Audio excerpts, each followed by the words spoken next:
আসসালামু আলাইকুম সুপ্রিয় দর্শক, আপনাদের ভালোবাসায় আসলাম এক অসহায় মেয়ের কাছে। আমরা শুনবো তার জীবন কাহিনী। আসসালামু আলাইকুম। ওয়ালাইকুম আসসালাম। আপু কেমন আছেন? আলহামদুলিল্লাহ ভালো আছি। তো আপু আপনার নামটা কি? আমার নাম বিথি। বিথি। জি। Home district? এই শেরপুর জেলা ঝিনাইগাতি। শেরপুর জেলা ঝিনাইগাতি না? জি। ও আচ্ছা, এটা কি ময়মনসিংহের ভিতরে পড়ছে? জি। জামালপুর শেরপুরের ভিতরে জি, না? হ্যাঁ। ও আচ্ছা।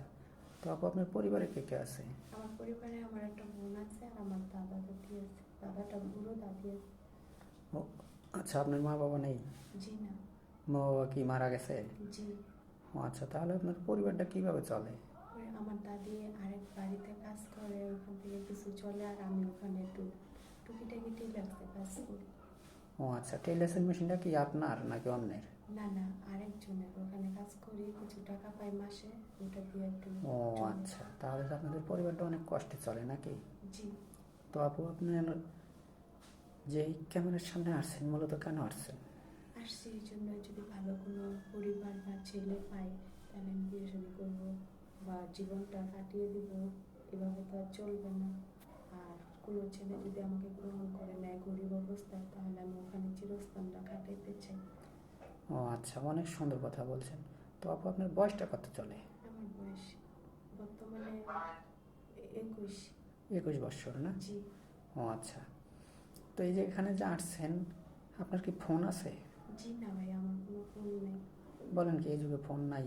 না, কখনো ফোন ব্যবহার করি নাই, ফোন নাই। ও আচ্ছা। তো আপু আপনি লেখাপড়া কতটুকু করছেন? 8 পাস করছি। 8 পর্যন্ত লেখাপড়া করছেন না? জি। ও আচ্ছা। তো এই যে এখানে যে আসছেন, অনেক প্রবাসী ভাই আছে আমাদেরকে লক দিয়ে থাকে, বা দেশি ভাই আমাদের লক দিয়ে থাকে। যদি কোনো প্রবাসী ভাইয়ের বয়স বেশি হয়ে গেছে, এরকম ম্যান হলে কি আপনার চলবে? হ্যাঁ, বয়সে কোনো কিছু সমস্যা নাই, সমস্যা আমাকে গ্রহণ করে নিবে কিনা চিরস্থানের জন্য, সেরকম আমি চাই। ও আচ্ছা, মানে আপনি বলতেছেন যে বয়স দিয়ে কোনো আসে যায় না, শুধু তার সুন্দর একটা মনের দরকার না? জি, একটা যেন, সংসারের দরকার আমার। ও আচ্ছা, অনেক সুন্দর কথা বলছেন। তো যদি কোনো প্রবাসী ভাই আপনাকে বিয়ে শাদী করে আপনাকে দেশে রেখে যায়, আপনার তো চেহারা অনেক সুন্দর মাশাল্লাহ, তো যদি রেখে যায়, অন্য তো আবার কোনো সুদর্শন ছেলে দেখে পরকীয়া করে তার হাত ধরে চলে যাবেন না? না, কখনোই না। সে যেমনি রাইখা যাবে আমি ওভাবেই থাকবো। আর যদি বলে আমাকে নিয়ে যাবে, তাহলে আমি সাথে চাইতে রাজি। ও আচ্ছা, অনেক সুন্দর কথা বলছেন। আপনাকে প্রবাসী নিয়ে যেতে চাইলেও আপনি প্রবাসীও যেতে রাজি আছেন না? জি, আমি রাজি আছি। ও আচ্ছা। ভাই, মেয়েটার কোনো ফোন নাই? আমাদের নাম্বার দেওয়া থাকবে, মানে ইউটিউব চ্যানেল কর্তৃপক্ষের নাম্বার দেওয়া থাকবে, ইমো হোয়াটসঅ্যাপ আছে। কেউ অযথা ভিডিও কল দিবেন না।